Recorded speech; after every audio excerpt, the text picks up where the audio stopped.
What is up, everybody, and welcome back to episode 3 of The Life and Suffering of Sir Brante.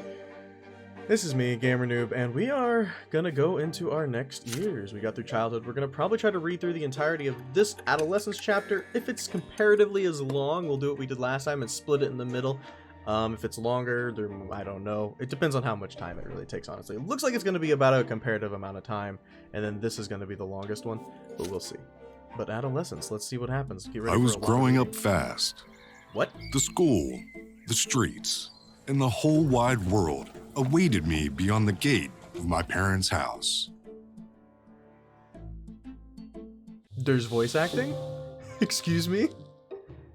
Imagine if the whole book was voice acted, how good that would be. Adolescence. Alright. You've lived in this world for 8 years now. As you grow older, life grows more complex. The world of your childhood was limited to your house and family, but now that realm is expanding. It also includes your neighborhood, the nearby houses, the streets of the ancient city of Anazot. A question now looms over you, growing more pressing with each passing year. What will your place be in this vast outside world? Few people in the blessed Arknian Empire trouble themselves with this question. If it's not within a man or woman's power to choose. Their destiny is predetermined by their birth and those who bore them, and yet your peculiar birth has granted you a choice. Your father is a man of nobility, a worthy example in matters of duty and honor. Your mother is a commoner of lowly estate, humility, and patience made flesh. And your sky is ablaze day and night with the light of the shining pillar, the beacon of the clergy. Your back bears the mark of the lash. Will you accept the drudgery and suffering that is the lot of the lowborn for your entire life? Or will you follow in the footsteps of your father and your father's father and fight for the right to serve the empire as a noble of the mantle? Perhaps you will follow the twin gods' word and offer spiritual guidance to others. The answer lies out there in that vast, terrifying world. What awaits you beyond the walls of your home? What indeed? I am curious myself. So events that can happen. We can have Gloria's Secret, but we get Ingenuity unlocked now. Stefan's Grace, Nobility as well. Blood Tide, interesting, and Nathan's Admonition, Spirituality, interesting. We can have Matters of the Heart. We can meet a girl, Revelation of the Tree, and we could save Sophia. Your personality qualities at this age. We get nobility, ingenuity, and spirituality. Your inner strength and number of lesser deaths that you've experienced. We have -5 willpower. We're extremely exhausted at the moment, and we've died once. The sections that will open this chapter, we have the relations screen. We also have... Oh, I missed it. Where'd it go? Back to the scene. Province.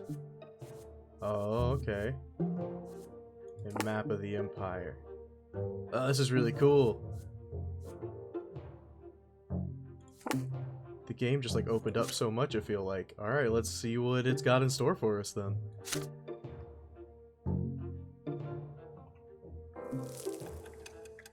Year 1126.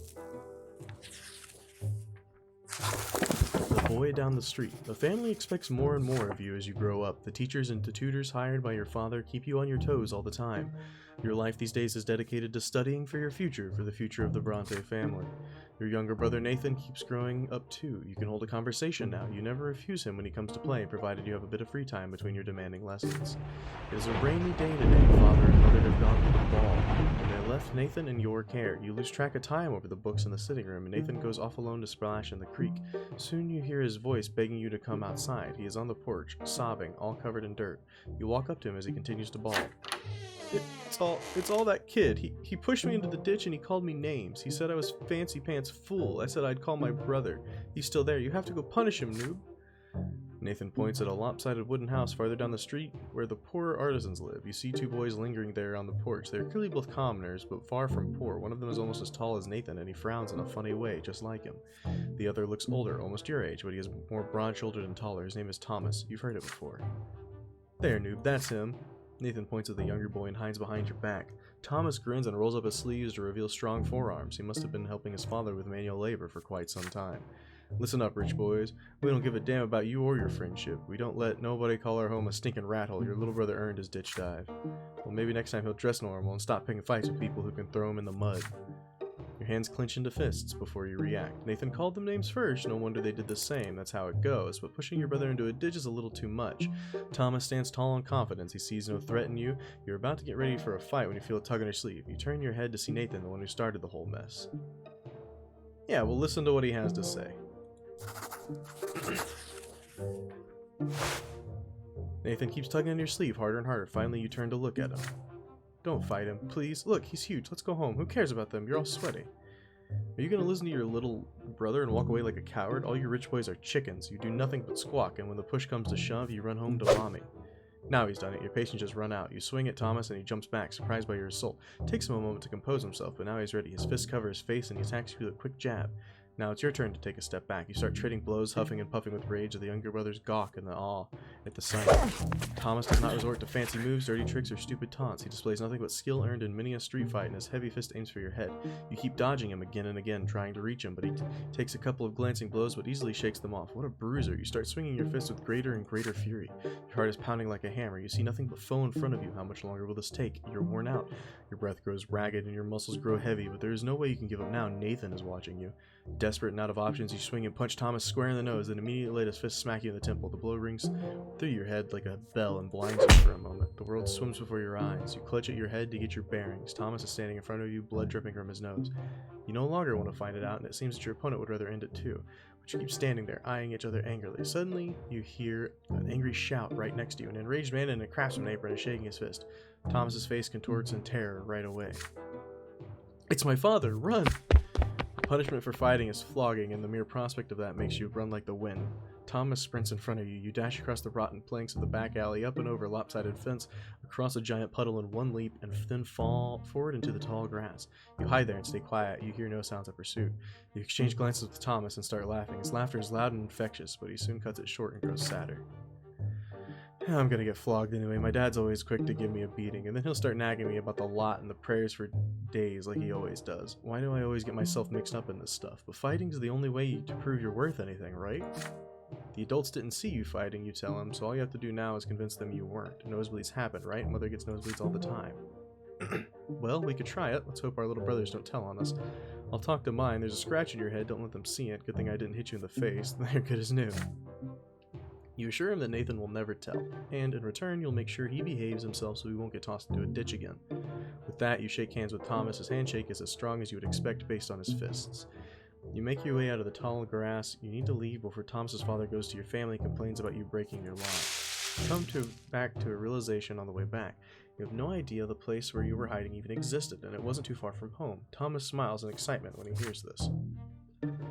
Oh, I know lots of places like that. I'll tell you what, if we get out of this mess today, I'll show you the way to the old fortress wall. It's the perfect place to build your own fort. I dragged a bunch of wooden planks there. Too bad it's no fun to build all alone. My brother never helps. He just gets in the way. You emerge from a muddy black back alleys, united by a secret only the two of you know. It seems you made a friend today. Yeah, and that's what being a boy's all about, right? Making friends after beating each other up. So we got a friend now, Thomas Guerra. We have +1, you can read about him. Let's continue. Hey, and +1 to Unity. Look at that. Doing pretty decently right now. And willpower goes up by 10. Awesome. Always nice to see our willpower go up. Met Thomas. You made a friend, a boy named Thomas. We needed a friend in this world. Year 1127.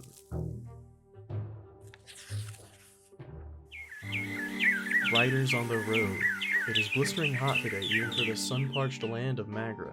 As soon as you are done with your studies, you dash outdoors and out of the study room. You and Thomas roll up your shirt sleeves, but it barely helps. You would gladly go shirtless had you only been in the company of other boys. But there are 3 girls in the yard today. They are doing the laundry in a big wash tub, whispering and giggling. If you could, you would gladly keep watching one of them at work. She has big eyes of deep blue. Her hair is dark braided, and her plain gray dress is mended and patched all over. Her name is Sophia. She throws her head back a little when she laughs. The rays of sun are reflected in her eyes. You, Thomas, and the other boys keep telling silly stories, anything to make her laugh.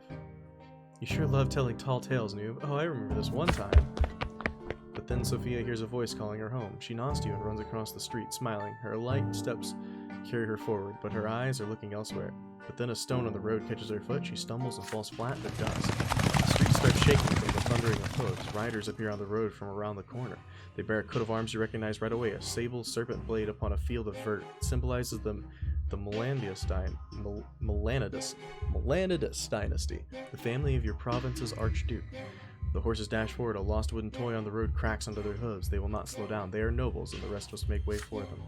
Sophia is in their way and just now starting to get back on her feet. Her mother is crying for her desperately from behind the fenced door. You freeze in terror. The riders surely see the girl. Are they going to stop, or are they going to trample her? In only a few moments, the beautiful girl will be toppled, trampled, and crushed. Shield Sophia! Heck yeah! You rush down to the road, blinded by hope, determined to stop the riders. You throw yourself blindly into the road, swinging your arms wildly. Dazed by the sound of the thundering hooves, you can see nothing but dust. For a brief moment, the horses slow down, just long enough for Sophia to get back on her feet and flee to the roadside. But then the riders dig their spurs in. The dust of the hooves knocks out the people across your body. Your bones crack, break, and crumble. Your ears are ripped apart by the thundering rhythm of the ride. Your innards are pulverized. The last thing you remember is the sound of your own skull caving in. We did our best. We just died again. Impenetrable darkness surrounds you. You stand alone, bare to your very essence. It paralyzes you. You have an urge to cover yourself, to hide. No one should see you so vulnerable, but you cannot conceal the truth in its place. You are bathed in an unbearably bright light. It has no hint of warmth in it. It is blinding. It leaves no shadows in the entire world. It is the light of the shining pillar itself. In this radiance, you can clearly see all your thoughts and doubts, your errors and transgressions, the contradictions that have permeated you since birth. They cover you from head to toe like rough gray tatters, but they melt away in this light. You are naked.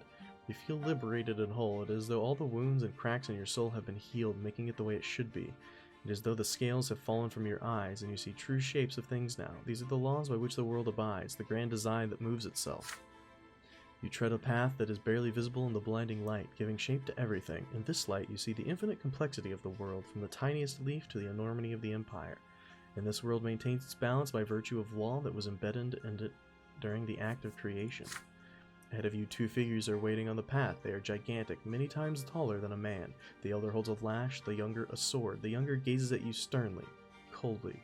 You kneel obediently before him and lower your head. The god raises his sword above you. This is divine retribution. There is no law without it, nor can there be. Every action has consequence. This is what shapes the world, making its very existence possible. In the moment beneath the gaze of the merciless god, you comprehend the law that binds the entire world together. Which manifestation of the law will you live by?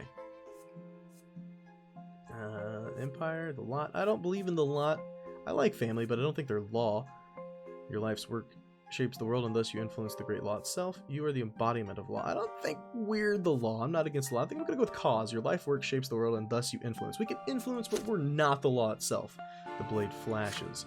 The younger sword slashes the air above your head. You do not yet deserve your final punishment. The law demands that you continue your life. Your form has not been completely destroyed, nor has that of the world. The younger extends his gigantic hand and shows you the way. You must proceed. The path leads you to the top of the crown of the silver tree, spread wide in the white gleam. The branches are close now. It is time to descend. You are drawn downward into darkness. The shadows that have disappeared in the blinding light and the blinding glow creep around you and envelop you. This is to be expected, but the purity and clarity of spirit are still with you. Something is forcing your throat open. Air. It scratches you on the inside. Your soul is filled with struggle again, with the contradictions from which the fabric of this world and you yourself are woven. The divine light that gave you clarity is fading away with each passing moment. You have to open your eyes. Above you is the dark ceiling of the crypt. You are reborn. Man, we gonna last very long in this world if we've already experienced two out of our 3 rebirths. Then you can feel again. You sense your body, heads and arms and legs. The light fades around you, obedient before the will that is stronger than you. You return to the world. Such is the law of the twins. You will return to the world until the time of your true death, and in this world you will have a body with which to feel pain and suffering and pleasure.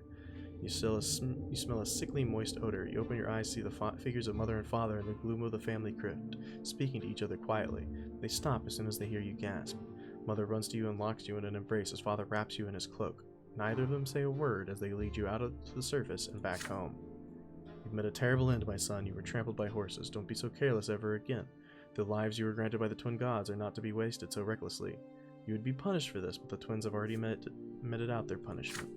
You tremble, your steps unsteady as you learn how to move again. Your body is eerily smooth, fresh, and renewed. Even the recent scars and scratches are all gone. But there is something new on it, a fresh black mark, a reminder of your lesser death beneath these hooves. Remember that, by the twins' mercy, we are all given enough time in this world. Should you die before your time, you will be brought back by their grace. For 3 times they will rescue you from a terrible fate, but the 4th death is true and final for all. Every loss of a life we were granted at our birth is a heavy blow to us, but the gods told us not to mourn a lesser death, and so we will humbly accept this and move on. See, your body has been born anew with all the wounds healed. Do not mourn your loss of life, my son, but thank the twin gods for their justice. Do not speak of this, and do not ever play on the road again if you wish to keep on living. You cautiously go back outside the next day. Children from the neighborhood surround you. They all saw you get trampled, and now they ask you the same question. What was it like to die? Thomas rescues you from their pestering. He pushes the motley crew aside and hugs you and pats you on the back. Look at you, buddy. You gave an entire life to keep a girl safe. Then you see Sophia. She is standing nearby, shyly working up the courage to walk over to you. Soon she finally approaches you and begins speaking rapidly. Noob, why did you throw yourself in front of those horses? My life isn't worth any more than yours, so why did you think that? You weren't supposed to die there. It was all those riders' fault. They deserve to die, not you. Her voice rises to a shriek. She suddenly stops and runs back home. You stay where you are. You're watching her run, the golden rays of the sun dancing in her braided hair. You know what? I feel that was pretty like a noble thing to do. That's right. Although our willpower definitely went down and we've died twice now. This event has happened. You saved a local girl. Yay. We did it. Don't have any more willpower left now for maybe some other events, but we did that one. And you know what? I'll take it. If I can save a friend, save a friend. Make a friend, save a friend. Sophia disappeared after the terrible incident with the horses. Her friends gossip that her parents sent her off to serve a rich noble dynasty. You haven't seen each other since that day, but you still remember Sophia's eyes, the sunlight shining in them. But no matter what, life goes on. You are 10 years old now. Your studies continue and you're learning more about the land you live in. Anazat is an ancient city in the imperial province by the name of Magra. All soil in Magra was turned to ash eons ago, scorched by magic during the rebellion of Duke Shar Melanidas. The magical arts are all but gone now, but the scorched earth has remained barren and infertile ever since. Since then, the entire province has lain barren, tormented by cold and scorching winds in equal measure, with few precious plants taking root on their own. All fertile land in Magra is brought elsewhere, and brought here by an endless caravan of carts and carriages. To pay for food and soil, the cities of Magra became skilled in many trades, primarily mining and digging for metals and stone. Last fall, there was an explosion just outside the city, followed by clouds of thick smoke. The first incident frightened the citizens, but then explosions and smoke became an everyday occurrence. Soon, everyone grew used to it. Father explains that the miners are using a new invention called gunpowder, and makes it easier for them to reach the precious stones and metals buried deep within the earth. Then, one day, a thunderous explosion of rocks, the city, and black, billowing smoke covers the houses. People are stuck in their homes, all windows tightly shut. The air is impossible to breathe. Nathan coughs all the time. Gloria and you cough only when nobody is watching. If Mother hears it, she'll make you inhale those hot, herbal vapors just like Nathan. It takes 2 days for the black smoke to disperse. People pour out into the street to meet their friends. Thomas is eager to share everything he knows about this incident with you. They took lots of burnt-up people to the city temple, Mom told me. She was helping the healers. There are many rumors. Some claim it was the work of a beast stirred from its slumber, while others say it's the surviving witches that continue to threaten the Order and the Empire with their accursed powers. But as for you, you patiently wait for Father to come back home, and then you'll ask him about it. Father spends day and night working at the prefecture, while Mother spends all her time in prayer. It takes a full week for Father to finally come home, and he's almost completely spent. You muster enough courage during dinner to ask him what happened outside the city. Father raises his hand, his face a bleak, weary mask, and then starts muttering his proclamation. It's almost as if he doesn't see you. It's the mine outside the city. They were trying to get a vein of ore. There was an explosion, the mine caved in, and the black smoke started flowing. Many workers died there. It was all because that Count El Valasco, who owns the mines, wanted them to start mining that vein before they were ready. Some of the workers weren't even reborn. Perhaps the twins thought their final time had come. The prefecture has been inundated with complaints from families that have lost their breadwinners, asking the judges for help. Many people also lost their cattle to the black smoke. Count El Velasco blames gunpowder for the disaster. The prefecture and the newspaper just repeat whatever he says, but it's plain old greed and tyranny of the noblemen that are to blame. Why the welfare of our province is always paid for with commoners' lives. Then, without warning, he grows silent.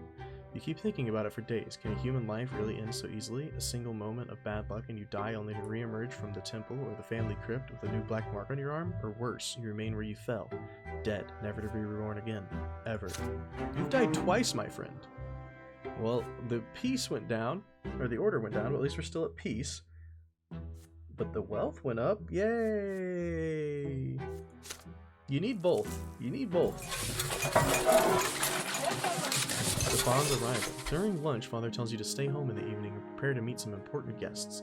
Your elder brother Stefan will return home by dinner tonight. Joining him will be your grandfather Gregor Brante, as well as a noble friend of the family. You're excited about your brother's return. It has been years since you last saw him. How has he changed during his ways away from home? You and your father await the guests anxiously. The doorbell rings. 30 people are standing outside. Grandfather is the first to come in. Naturally, he has not changed a bit since his last visit, still eyeing the house with contempt, looking for any reason to demean it. Grandfather is followed by a stately young man dressed in a jacket, embroidered in silver, whom you barely recognize as your brother. Stefan casts a glance at your threadbare clothes, your dirty fingernails, and smirks. The last to enter the house is a personable gentleman with a worn-out, wrinkled face. You have heard a lot about this man from father and grandfather. He is Baron Augustin Elborn, Stefan's uncle, a family friend, and the province's prefect, which means he is the head of judge and thus father's superior. Sir Elborn smiles lightly and offers you his hand. And this must be your younger son, Noob, yes? You have your father's eyes, young man. Father bows slightly to grandfather and Sir Elborn. There is a moment of quiet when Stefan's turn comes. Father reaches it out to him awkwardly, expecting an embrace. There is a question in Stefan's eyes as he looks at grandfather. The old man shakes his head almost imperceptibly. We noblemen oughtn't put our emotions on public display, Father, not even after a lengthy separation. There is no embrace. Instead, Stefan nods to Father curtly. He responds in kind, his face devoid of emotion. After the greeting, you proceed to the sitting room. Elborn is the first to enter. He kisses Mother's hand, and Gloria's too, and tussles Nathan's hair after he sees him hiding by the table. Grandfather acknowledges them with a glum nod. Greetings, Lydia Brante. I remember you were kind to me when I was but a child, and you must be Nathan. You could barely walk when I last saw you. Your elder brother ignores Gloria completely, not even a greeting. Proceed to the dining room in a dignified manner and take your seats. The dishes smell delicious, but they merely punctuate the overwhelming tension at the table. Elborn is the only one with a friendly smile on his face. The dinner is splendid, Lydia. Did you choose the dishes yourself? You have a truly refined palate. It warms my heart to know Stefan spent his early years with you. Womanly care always does a child good, no matter the estate. Your fork freezes in the air halfway to your mouth. You expect many things from a noble of the sword, but words of praise for a low-born woman are not one of them. You cast a glance at grandfather. He looks like he's about to choke on those words. It would do my grandson more good to stay at boarding school among his equals.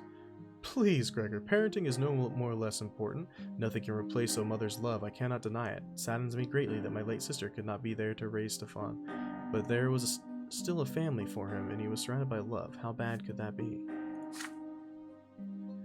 And besides, his father was by his side all the while. A father's example is always the best. After all, Robert earned the judge's rank the same way you did. Your grandson will surely follow in your footsteps, and who knows, perhaps even the younger men of the Brante family will contribute to the... You clumsy, low-born cretin! Everybody is startled by this sudden outburst. Grandfather's face turns red. He's glaring at a young lady servant holding a pitcher over a glass. Stefan is sitting right next to her, dabbing a napkin on his fresh stain on his jacket. Begone this instant. The lady servant runs away, leaving the pitcher on the small table by the door. After a moment, Elborn smiles again. It appears the servants have left us, yet dinner is far from over. Worry not, uncle. There are enough commoners at this table to keep us served with food and drink. Stefan glares at Gloria across the table. She is sitting right next to you. She shrinks down and hunches over under his gaze. Father furrows his brow. Mother covers her mouth with trembling hands. Grandfather sneers. Stefan's gaze does not move. The silence lasts for far too long. Then she starts to rise from her chair.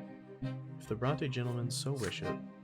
Your hands clench in a fist under the table. How can he bring himself to humiliate his own family, his own mother and sister like this? It's all grandfather's doing. Stefan could not even bring himself to embrace father without his permission, and yet they are noblemen and they have the right to act this way. And if there is any way this dinner can become even more unbearable, you do not want to see it. I'm gonna help Gloria. You know what? Yep, I'm gonna help Gloria.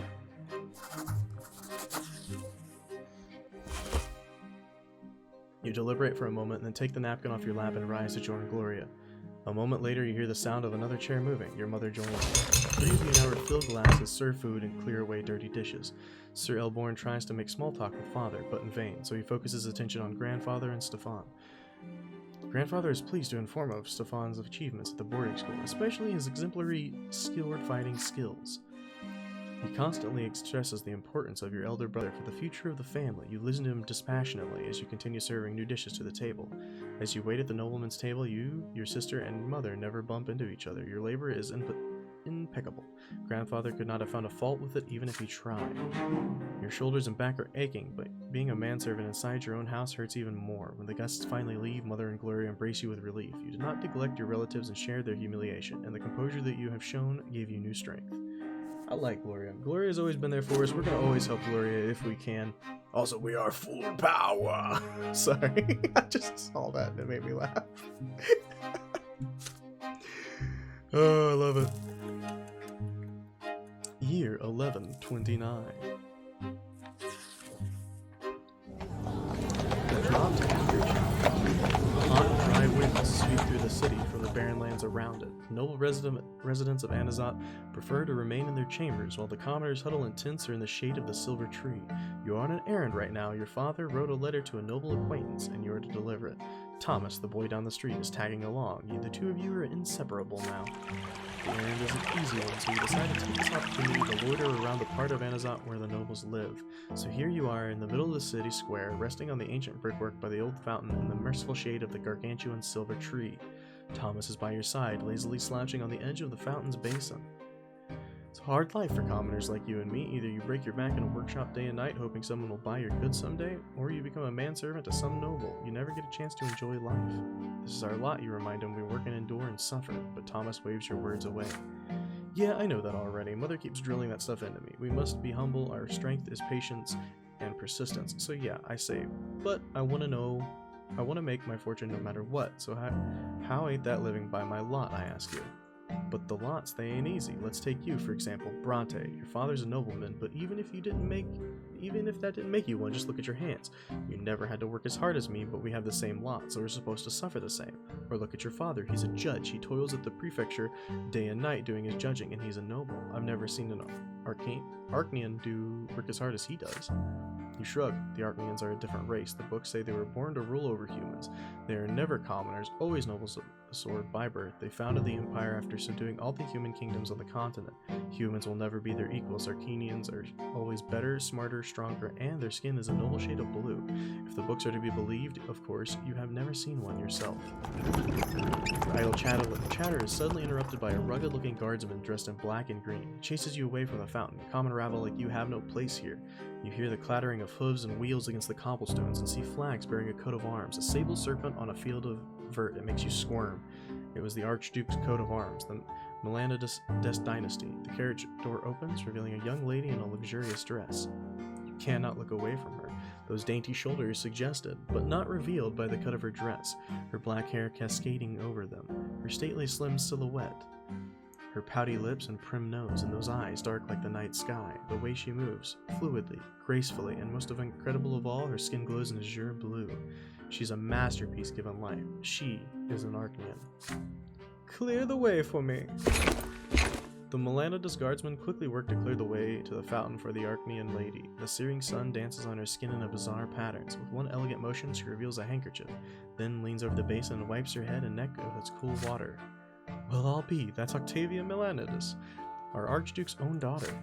The Arknian turns away and proceeds gracefully back to her carriage. You see something slip out of her hand and fall into the cobblestones right next to you. Her handkerchief. It is right there by your feet. Intricate craftsmanship, expensive woven fabric, delicately decorated with an emerald filigree. Your heart skips a beat. Will you dare draw the beautiful Arknian's attention in order to return her lost possession? Or would you rather not attempt to cross the chasm between you and her? We gotta give it back. You walk up to the Arknian lady to give her handkerchief back. We're gonna get hit. We're gonna get hit.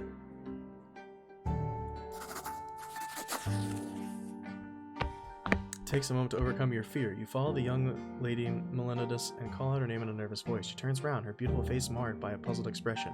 You extend the dropped handkerchief towards her. The Lady Octavia's face contorts into a sneer. She signs to the guardsman indifferently. Cardsman gauntlet-cladded hand slaps you in the face. It rings your head like a heavy bell. Your nose cracks obediently under the staggering force. The rest of you follow suit and you fall prone. You can discern the guardsman's voice, the painful din in your ear. Should I take the handkerchief back, lady? After a commoner's hands have befouled it, let him wipe himself with it for all I care. The carriage drives away. Thomas runs up to you and drags you back to the fountain. Your head's still ringing from the blow. The fateful handkerchief is still crumpled in your hands. Yeah, she remembers me. Oh well. We're not full power anymore, my friends. That's okay. I knew we were gonna get hit there. I knew we were gonna get hit there. Romantic feelings? I don't feel romantic. I was just trying to be nice. Octavia's rude. 11:30. I think that's actually going to do it for this episode, though, guys. We're going to press the time here, so I'm going to end it here. If you guys enjoyed this episode, make sure to give it a like. If you've got anything to say, go to the comments below, and if you haven't yet, hit that subscription button. The bell helps me out a ton. Thank you guys so much for watching, and I'll see